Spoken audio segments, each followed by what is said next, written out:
Welcome to the Marketing Home, Marketing You podcast. Week after week, Barbara Savona of Sprout Marketing brings you quality conversations with industry leaders, mini marketing workshops, and step-by-step guides on everything marketing, business, and career growth. So grab a cup of coffee and get ready for some outside-the-box ideas from the girl that lives inside the shipping container box. Hi friends, welcome to this week's episode of Marketing Home, Marketing You. I'm your host, Barbara Savona, and I'm so happy that you're here. This is a special two-part episode called Marketing Masters. I've invited several of my friends and colleagues that I admire in the marketing space to come on and teach us all things marketing for 2023. My commitment to this podcast this year is to continue to help each and every one of us, myself included, to become better marketers. And while I come on here and I often share principles that I've learned, I don't know everything, and that's really exciting. It's exciting to know that we can all learn from others. And so I want to bring those guests to you. And I have several that you guys are going to really enjoy. So after I recorded, I originally thought this was going to be one episode, but there was so much information. I thought, let's break this up into two so we can really digest this together. Now, I want to share a little story before we get started. I used to talk about this a lot of times when I would present on a stage, because if I would go to a conference, I know that many times I'd have so many ideas. I'd have a notebook full of them, and I'd leave so overwhelmed that sometimes I wouldn't even put one idea into place because I was just almost paralyzed by how many different things I could do. And I don't want that to happen to you whenever you're listening to this podcast. So I want to tell you a story. So years ago, my friend, a really close friend of mine, had a ranch in Texas. So we lived in Weatherford, Texas, which was the cutting horse capital of the world. And her and her dad had a beautiful ranch that they were co-business partners in. And one day her dad was visiting and he said, I'm going to give you a tour of some of the parts of the ranch that you haven't seen. And I said, okay, I was all for it. And we walked and he walked through the stables and he showed me one of the race horses. And he said, do you have any idea how much this horse can make in a race? And at the time, this was like 20 years ago. I thought, I don't know, like $1,000. And he kind of smiled and he said, no, this horse is a good horse. Any given race, he can make $10,000. And I remember thinking to myself, oh my goodness, that is a lot of money and I'm in the wrong business. What do we need to do to get into the horse business, right? Teach me. But that wasn't the lesson. We kept walking and he was talking to me about all the things that go into breeding and all of the things the way that they take care of the horses. And we'd almost gone full circle. In fact, I thought we did, because we stopped at a horse that looked almost identical to the first one. And he says to me, okay, here's another racehorse. He said, how much do you think this horse can make in a race? And again, I thought, I don't know, like another 10, maybe 15,000. Is this horse just a little bit better?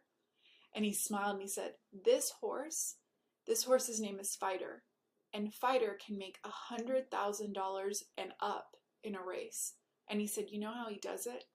Fighter wins by a nose. So get this, the difference between a $10,000 horse and a $100,000 plus horse is 1/10 of an inch many times in a race. It's just the tip of a nose. And being a business person, a person that loves strategy, you know where my mind went? I thought to myself, in any kind of business, or even if you're thinking about two different apartment communities, you might think to yourself, oh my goodness, we have to be 100 times better than our competition. And I say to you, it isn't necessarily just about being better. It's about being a little bit different, a little more thoughtful, just a nose, 1/10 of an inch, different or better. And that's what these ideas are about. My hope for you is that you take one at the very least and you run with it. You make it your own. You put your personality, your secret sauce, that's what you have, and you apply that, whether it's to yourself, your personal brand, whether it is to your community and your apartment marketing, your management company marketing, or if you're a supplier and you're trying to grow your business, these principles will help you do that. Or if you're an entrepreneur or you're in multifamily and eventually want to have your own business, these are the principles that are going to take you there. So take one and see how you can take that one and win by a nose. That's the secret, my friend. And that's what this year is all about, getting 1% better. And I love that story because in a very tangible way, it showed how two things that almost look exactly the same can have wildly different outcomes, but not by being 100 times better, just by being a nose better. So I want you guys to love this series as much as I have. I have two guests today that you guys are going to get to know. And then at the end of this, I hope you get some ideas, you put them into action, and then next week join me again because I have several more guests that are going to be joining me with a couple of different perspectives. And I'll tell you something, I took notes and I've been implementing these ideas and they work. So enough of me, let me introduce you to my guests and welcome to this two-part Marketing Masters series with Marketing Home, Marketing You. All right, friends, I'm so excited to introduce my very first guest on the Marketing Masters series. Kristi Fickert is with us today, and Kristi is the VP of Enterprise Growth at Realync. Welcome, Kristi. Thanks, Barbara. I am so glad you put this together and you're bringing this group of people together. I'm excited to learn from them just as much as everyone else probably is. Well, I was thinking that, you and I have known each other now for a while, but you've never been on. And so I'm so glad that we're going to finally have the opportunity to talk a little bit. And I know what you do, but can you share with people what your area of expertise is? Sure. Well, I've been around a long time. This is actually my 25th year in the industry. Wow. So I don't know, what is that, a silver, golden anniversary? I don't even know, but a long time, but I love it. And it doesn't feel like it's been that long. So I've done a lot of different things, including working on the operations side for about 17 years and a marketing role before I came over to the technology side. And so what I do now, I'm the vice president of enterprise growth at Realync, and our video platform takes anything that you might already be doing with video, whether you're using your phone or Zoom or maybe creating TikToks, and we kind of roll that all into one platform that then really talks to your other multifamily systems, and it makes it easy to just do everything in one place, right? So simplifying that, but my real mission and goal in the industry, even when I was on the operator side, is to really try to make technology easy to understand for people. So whether I was in a marketing role or in the role that I am now, I'm really a technology translator, I guess you could maybe say. That is such a great title. Make it not seem as intimidating, because it really can be intimidating, or, like the chat GPT stuff is, a lot of people are talking about that, but if you haven't heard about that yet or aren't familiar with it, you might be reserved in asking a question about it because you don't want to sound silly. So I kind of am that technology translator. And of course, I'm a huge advocate for just adopting and using video in our day-to-day operations across the industry. It does not matter if you're a supplier, if you work on site, if you're a regional manager. I just really think there's a place for this. I've seen it personally work for myself. And so I'm on this mission to sort of change the way we operate and getting people comfortable being on camera so we can use that as a way to sell and showcase our personalities out in the industry. Absolutely. That is so good. And I can think of so many times in my career where I would have loved to have a technology translator that I could call on. So I feel like that maybe needs to be your new official title, Kristi. I think I do. I like it. Maybe I will. I need to update my LinkedIn profile. Maybe a little bit, maybe just add it in the LinkedIn as an extra, because I feel like that really speaks to what it is. And so, as we're starting this new year and we're thinking about, all the new things that are coming out, you mentioned a few things. What marketing trend are you most excited about? Oh gosh. Well, I do get excited when people start embracing video, because I feel like I've been talking about it for 7 or 8 years. I mean, even pre-pandemic. And it has worked for me, not just opening the door for new job opportunities, but it's helped me just get eyeballs on me so my personal brand, if I want to be out in the market speaking. But I've also had it really work for me in my business. So it's helped me reach my goals or perform better, or help my company or organizations perform better. So I'm excited more people are doing that. But I do think there are a lot of other ways that we can be using video other than just a virtual tour of a unit. Yeah. There's so many other things we can do, like video advertising. I just did something with Conversion Logics last month, and it was really fun to look at what they're doing when they have good video content from one of their clients, and what they can do with that in advertising is pretty amazing. So I'm excited that more people are adopting that, but we have a lot of work to do in that realm. There's still a lot of people who don't think we need it, or they're just not leveraging it the way that they should. But also I mentioned the chat tools, and I think it's going to be really fun to see where AI goes. without how we can leverage that, because we do need that. We're so short-staffed these days in the industry. So I think it does have its place. And how are we going to marry that up with our, our personal brands and our people and make it work for our industry? Those are such good ones. And I think you're right. We talk about a marketing trend, and like you said, some outside of our industry have been embracing video for years, but in a sense, like, to me, I'm with you. This is the year for that property manager that maybe has never thought about getting in front of the camera to say, no, I am part of this brand, and how can I bring that brand to life? So can I ask you kind of a side question? If someone hasn't yet embraced video, where would be the first place that you would recommend that they start? Okay, something really easy to create is a GIF, and it is pronounced GIF. Some people say GIF, but GIF is the official, the person who GIF, like the peanut butter. So if you need a little technology shortcut, that's translating for y'all. But those are so easy to create. And I actually have a couple of these, and I can send them to you if we want to send them out as follow-up or something. But the great part about a GIF, if you're afraid to get on video, is you don't have to talk. And it's literally 7 to 8 seconds of you just creating some kind of a movement. So I actually have one of these where I sit at my desk and I'm just waving hello.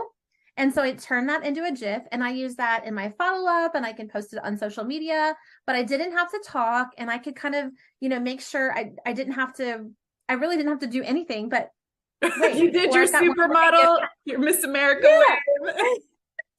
I've got another one where I'm celebrating and kind of doing this because, so I send that out to people when I hear they've gotten a promotion or they have something to celebrate. I have a virtual high five one, where I zoom in and kind of do that, but you really don't have to do anything else. So it's an easy way to put yourself out there, and it's something that you can use over and over again, for follow-ups with your clients or your prospects. You can send it, if you're, a regional, you can send it to your team when they hit a great number. So those are really easy to use. Otherwise, outside of that, I always recommend starting with something and that you're familiar about. It's so easy to talk about something that you feel like you have expertise in, and then you don't need a script. You can just talk off the cuff like we're doing today, and it feels a lot more natural and not scripted, which is really what whether you're a renter or whether you're just watching TikTok, that's what the audience wants to see. Yeah, those are such good tips. I saw your hello one in Multifamily Insiders, and I thought that was so wonderful, because even without sound, and say I didn't know you, your smile, your demeanor, and the fact that you're willing to put yourself out just told me a lot about you, that you're friendly, that you're welcoming. And so I love that part.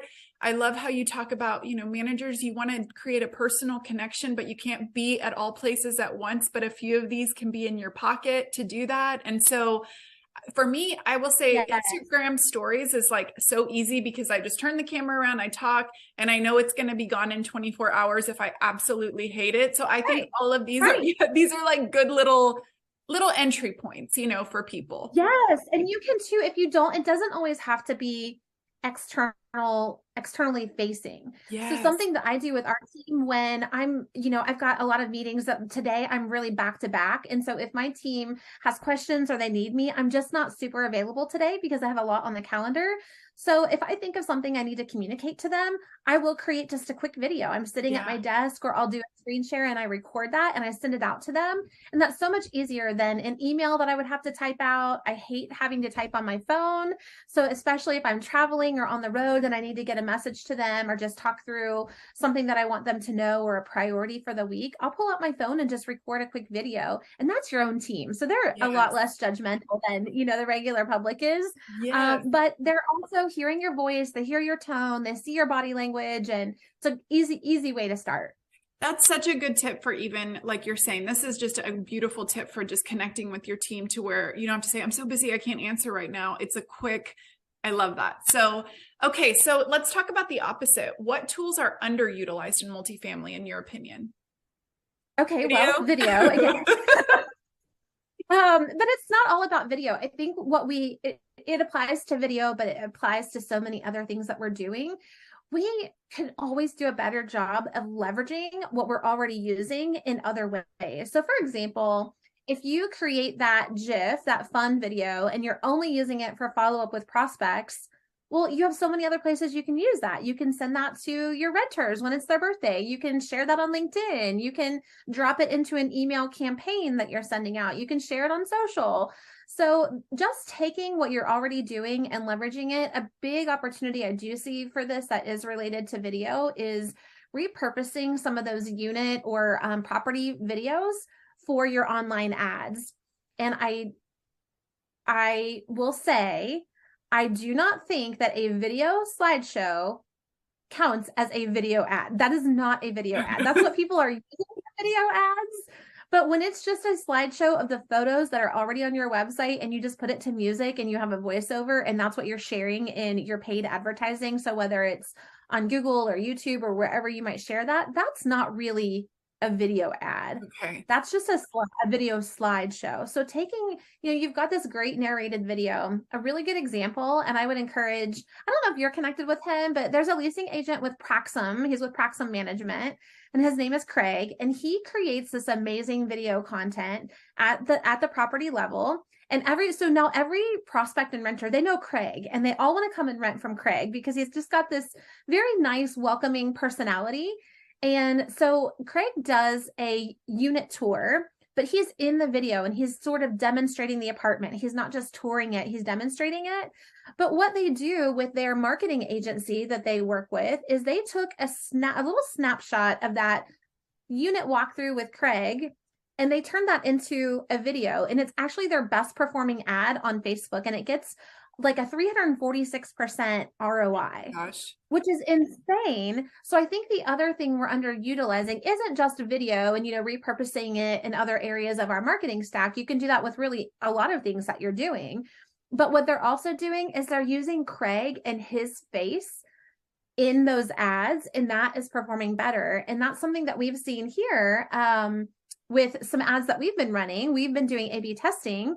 And I think it absolutely works on the operator side, just like it would work on our side of the business. But so my marketing team was like, yeah, we put we put your face on a LinkedIn ad. And it's actually the best performing one. And I'm thinking, oh my gosh, could you tell me this ahead of time? I need to proof. Like, what picture did you use?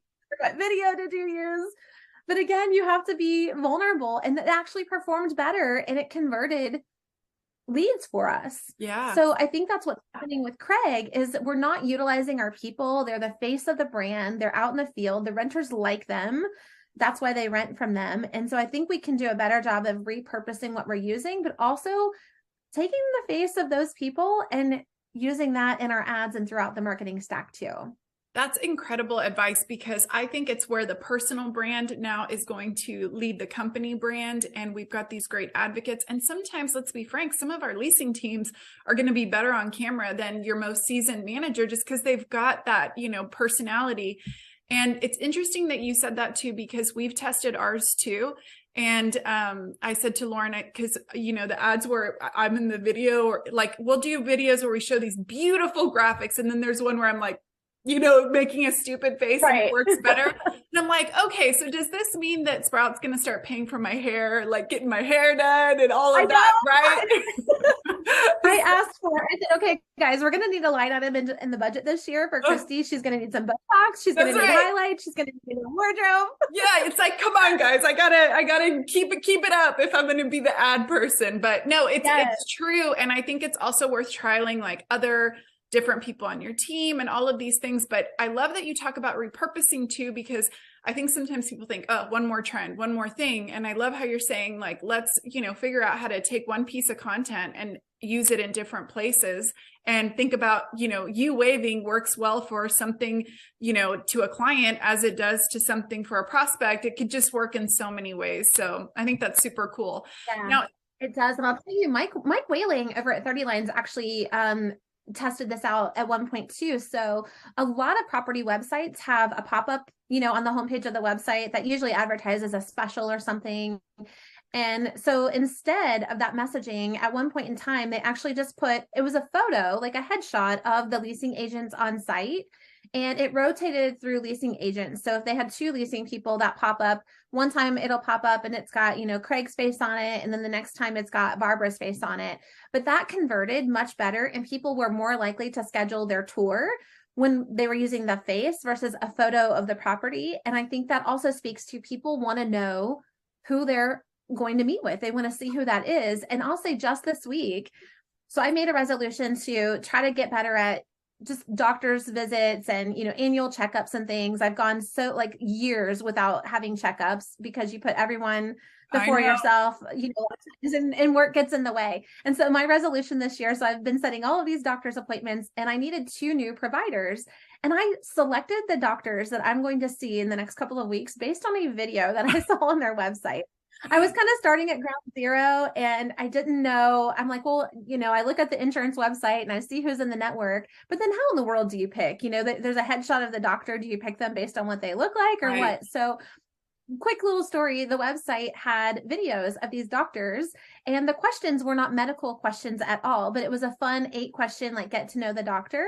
And they asked really fun questions like, okay, even though you're a doctor, what's the one unhealthy thing that you do? And one, like, oh my gosh, I love chocolate. And the other's like, I Netflix and chill a lot more than I should, and I really don't exercise. So I ended up picking these. I'm like, oh yeah, okay, I like her answers. I feel like I could really connect with her. Relatable. I'm gonna pick her. Yeah. So that's actually how how else would I, and of course I went out and read reviews. But if we think that people aren't choosing to do business with us based on our people, I think we're selling ourselves short and we're missing a big opportunity. This is a great message. And honestly, I feel like I'm going to school right now because I have so many ideas. Like we just need we need another brainstorming call. Yes, please. Okay. So tell me, what a project are you, maybe a success story or a project that you feel really excited about sharing? Yeah. So we are launching, I'm sure you saw this, but we have a micro video series that we launched back in the fall, and it did really well. So we're about to launch season 2 next week, but this is called The Lens. And we just saw, I see some declines in education in the industry, not in the educational offerings, but in the time that people are attending and truly engaging with a class, a course, education. And I'm thinking, gosh, I know people want to learn, but why in the world are they not engaging? And it's for all of these reasons that we all know. We're short-staffed. We're back to back with meetings. We don't have an hour to block off to join something or to join a class or more than, some classes are longer than that. So we created this course, and this is, of course, in our realm. So it's all about video, how to get comfortable on camera and how to start using video in your day-to-day operations. But what we did is we took it down to 5 minutes a day. So it's a video that you just watch for 5 minutes a day, and it launches usually in the mornings before your day gets away from you. And what we're seeing is that's working. So I think also it's something that we could replicate throughout the industry in any internal training, meetings. How can you train your team with these little micro lessons? So that's working for us. But I'll say what's also working about it is we, ran the ads like I was talking about and put a person's face that's attached to the brand on the ads, and it converted better. And we got people actually signing up for the course that way. So, whatever side of the business you're on, it's something that you might want to try, but pretty proud of that, and that people are consuming the content. So it tells me that that's what the attention spans are these days, is it's a few minutes, not a few hours. So Kristi, can people, like, if they hear it a little bit after it started, can they still jump in? Yeah, so they can register.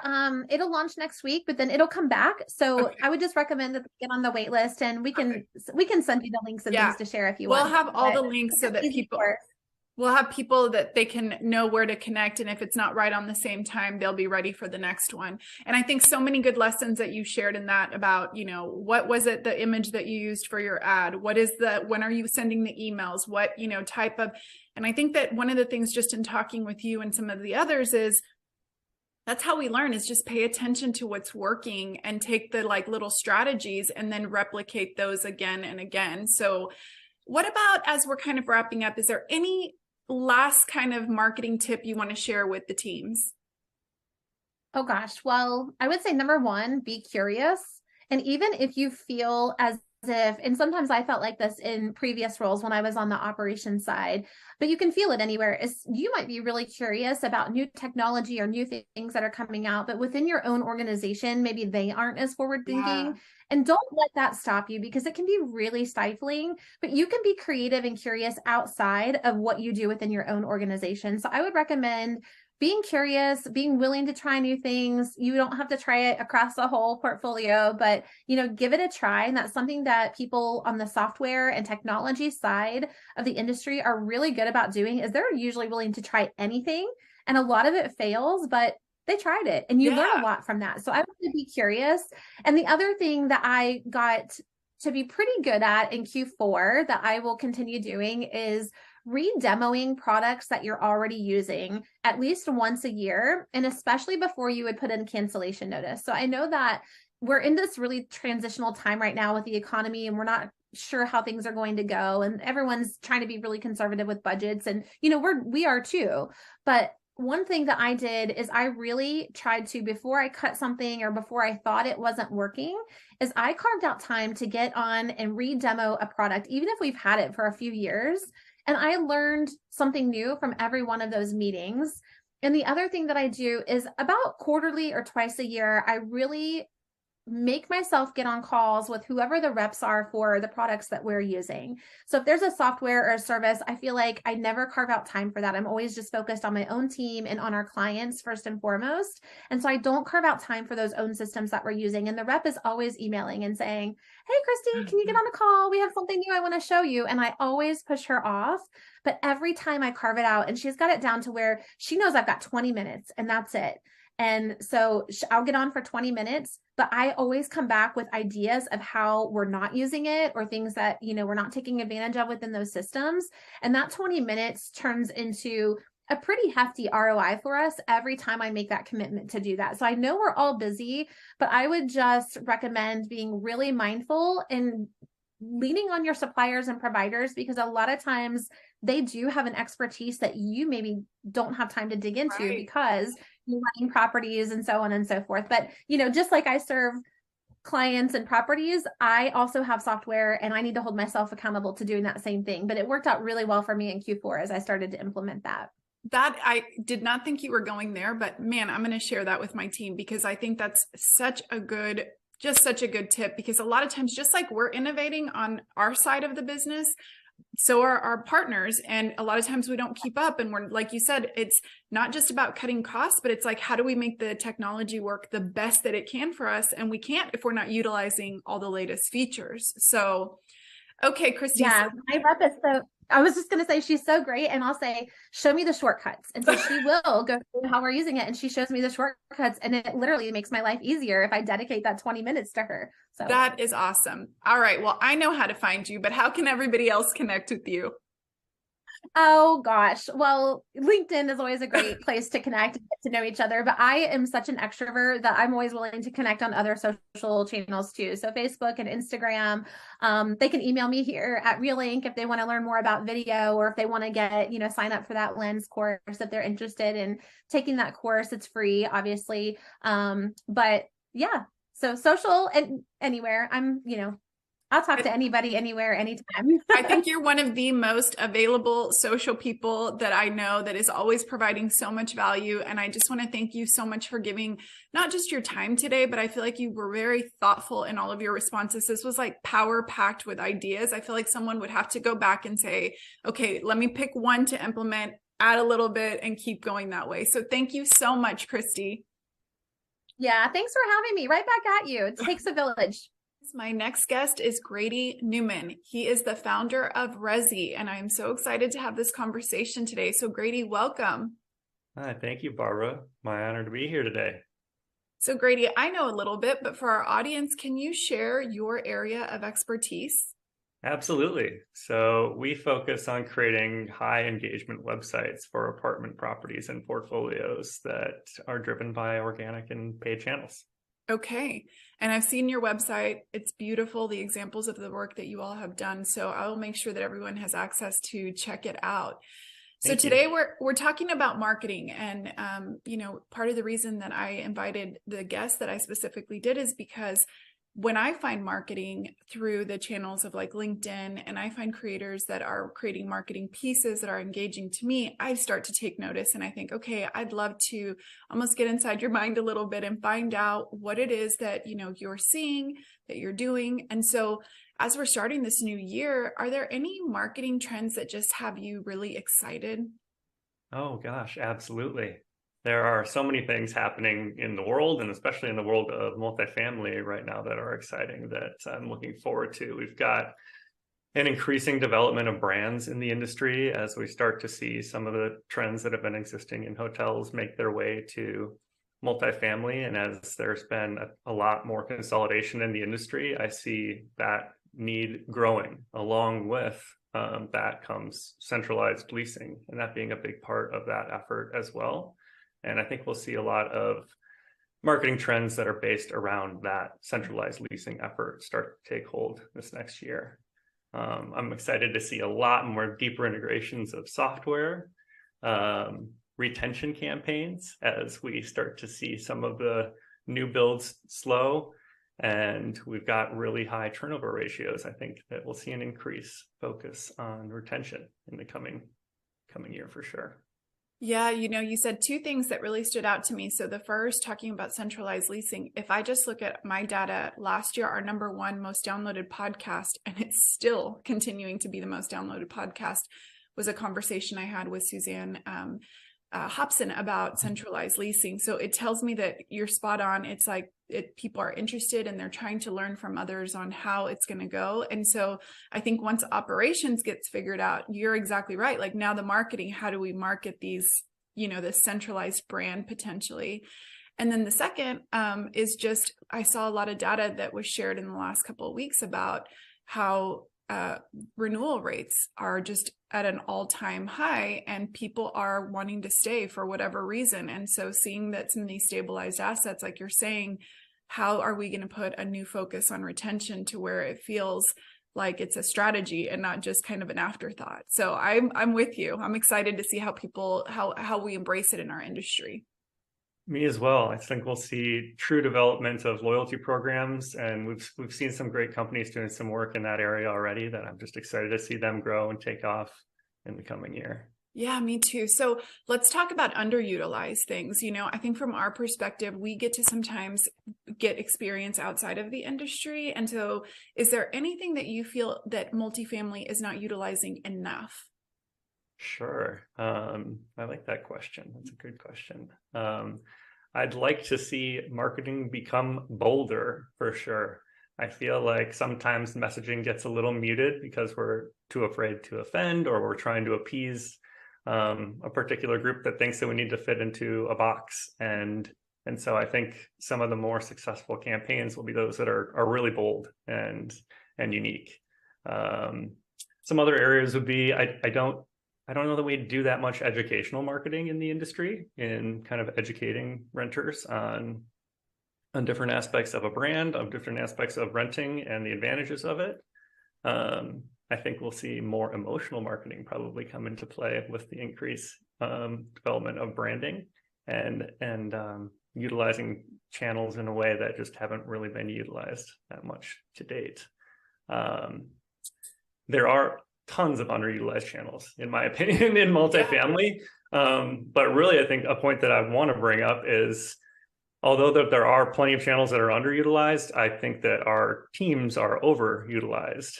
And one thing that I see is that we're so spread thin, or our clients are at least, that they can't do all of these channels well enough. And it becomes them too worried about checking off boxes of all of the places that they need to be posting, of all the things that they need to be doing, and not necessarily having enough kind of intention behind the marketing and the messaging that they're creating. I didn't know you were going to go there, but I love it, because I talk about that all the time too. And I think that what happens is that probably for you and I, working closely with clients, they kind of share a little bit of their struggles, maybe more freely than they would with their upper management teams, and, vice versa. And we're seeing the same thing, that, people feel that they need to be able to do everything. I remember I shared a story before, and I'm just curious if you've seen this to be true. I was sitting in a boardroom working on a branding project, and this one was like the CEO's baby. So I got to work with the CEO specifically on this project, which was very interesting. And one of the things that he shared, and it was just very indicative of kind of the way that they managed, was that if his property managers could not host sexy events, his words, not mine, could not do Google Analytics, could not keep rent at a certain rate. I mean, he started listing these things, and he kind of looked at me, I think, for a nod of approval. And I just kind of was quiet for a second. And I knew that, this client had held me in a good professional regard. And I just said, I couldn't do all of those things. And I know that you think highly of me. I said, but I would be set for failure if that was what my job description was. I said, I don't know anyone that could do all of those things well. And so to your point, underutilized marketing, but overutilized staff. I absolutely love that kind of phrase. This is kind of a side question, but what do you think is the solution for that? Is that just finding the right partners? I think, finding great partners are a big piece of it. I think that there are definitely going to be some advantages that centralized efforts can bring, both in centralized leasing, centralized marketing, and automation. I think that we are still learning all of these technologies. We're very excited about them and their capabilities, but I think we're also a little bit kind of idiots walking around trying to learn what it is that we just found, and how we can really put it to use. And so I worry about how it's going to get rolled out a little bit, but I feel like there is a lot of the solution can lie in that automation and also the consolidation that comes with centralized efforts and pulling things away from the property level and letting them do their job. These people on the property teams are in charge of multi-million-dollar businesses, and we're trying to put everything on just too small of a team. And so I think by being able to centralize a lot of those efforts, we'll find a lot of help there. And also one way that we particularly try to focus on it is we don't need to send them more leads. In a lot of other industries, there are many more levels of qualification that you generally will see before you're doing a tour, or you're kind of at that level in the buying process. So I'd like to see a lot of this automation and a lot of our tools built around qualifying our leads more. Yeah, that's such a great point. So almost like a tiered qualification. I've seen a lot of talk on LinkedIn too about all this, this AI that's going to replace a lot of content marketing. And I posted something recently about my fear is that the industry will do what it always does. Oh, we've got something new. Let's go there and divert attention from the basics that we've not been able to master. And then this machine can do this. Let's get rid of more staff where we're already underutilized. So I think this is just a great conversation because yes, we're talking about trends, but trends do no good if your teams can't actually follow through with what they're trying to do. And I think I appreciate that you really highlighted that.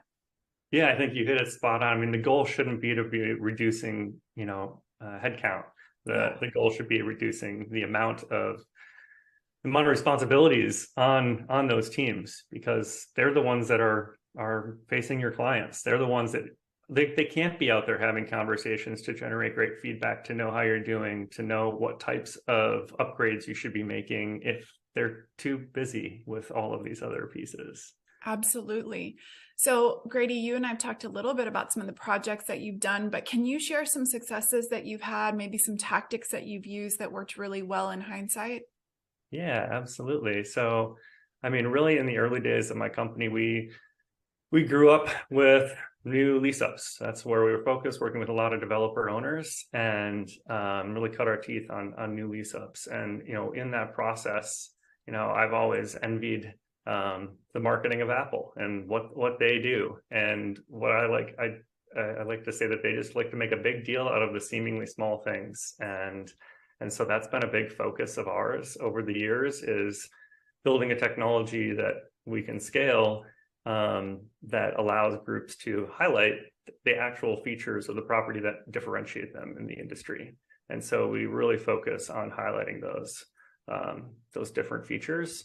And a story that might be a good answer to your question is a project that we worked on maybe about a year and a half ago, that we worked on worked with a brand that was more creative than you would typically see. A lot of the website, the ads made the property look more like a fashion magazine than anything. And it ended up being an incredibly successful campaign. And I think that that's a lesson that can be learned in this industry, is that we worry a lot about having the look and feel of something that feels like an apartment property, and forget that some of the most successful campaigns for any type of company don't necessarily have anything to do with the product, right? Like, we want to be focusing on the benefits and the way that it makes people feel. In the end, that's what they remember. And so if our goal is to stay top of mind when someone's in their buying decision, we should be focusing on marketing and branding that's going to help accomplish that goal. And feeling is a great way to do that. And so getting more creative with your branding has definitely been some of the basis for our biggest success stories. Yeah, I think when you and I were talking, I love how you said it was like they wanted a mix of maybe like Anthropologie and Vogue. And I think that's so cool, because sometimes, we think about our competitors as like, who is the competitor on the street? And really, I think something that you and I resonate on, I feel like a lot of your posts that really spoke to me is like, what is your buyer doing outside of just their home, and what do they like to do? And someone that is maybe shopping at Anthropologie is going to be somebody that's very different than maybe that is shopping at, some other store. And so just getting into that like mindset of your renter that, hey, if Anthropologie's style of marketing appeals to them for clothing, that's probably going to carry into the aesthetics of their home, into their lifestyle. So that's just really cool to kind of be able to put a name to start to get a brand feel like that. Oh, absolutely. And you bring up a great point there, right? We do these, in many cases, we're working with teams and developing these personas, right, of what our target market looks like. But so often we don't really see them put that much to use, other than maybe in some of the ad targeting. But that's some of the great ways to use it, is in creating the brand around who that target is and what they like outside of where they're going to be living. Yeah, that's a great point. I found that to be true when we worked on branding projects. It was almost like the personas were used for the approval of a brand project. But to me, I always wanted them to be handed over to the leasing team afterward and say, okay, this is who we're embodying. And it's not that we're excluding, because we know with fair housing, we have to be careful, but it's like getting very clear on what people are into. And it's always depressing on a branding perspective when it kind of stops at the ad and it doesn't go on sometimes. And the best brands have actually implemented it in their hiring, in their social media, everything, because that persona, that legwork that was done, it's like, no, this is a real thing. This isn't just something that sits in a brand book. And you can really gain a lot of insight if you let it go into everything that you're doing, your events, everything. Absolutely. I think, was it Mike Wolver that recently posted about, I'm going to forget which bigger management company it was now, that just has embraced, we are only doing self-guided tours. That is who we are. That is what we do. And we're just making that statement. And I think the more that we see that in the industry, the more that we'll see qualified leads coming through the door, which is really the end goal, right? Yeah, it's like putting your stake in the ground or stake in the sand and saying, this is who we are. I love that. That's so cool. Yeah, I see it way too often where we're trying to be too many things to too many people. And that's a losing battle. Very true. So is there any other, as we're kind of wrapping up, any other marketing tips that you want to share or kind of leave us with? Sure. So a big one for me is own your presence, own your data, and know where it is, know how to analyze it, own your website.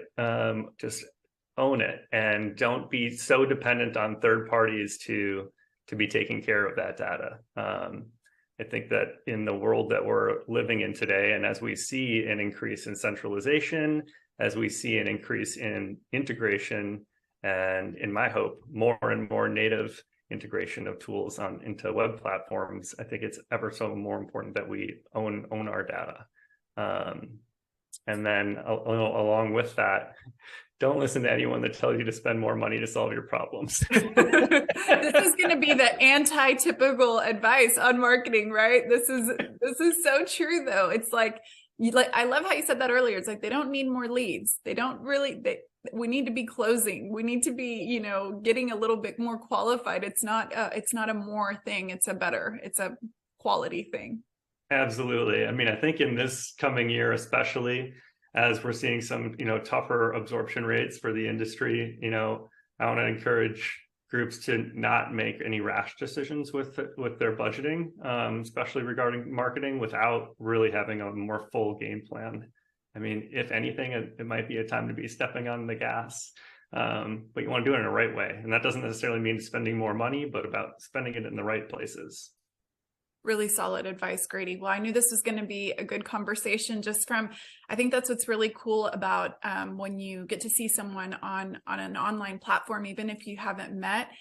In a weird way, we're talking about qualifying. It almost qualifies your network because you start to see people that either are challenging you to think in a certain way or you align with their thoughts. And so even though you and I've never actually met before this, I feel like there was a lot of synergy there. And so I appreciate you taking the time to share this with my audience. And for people that want to stay connected, because I know they will, where's the best place for them to connect with you?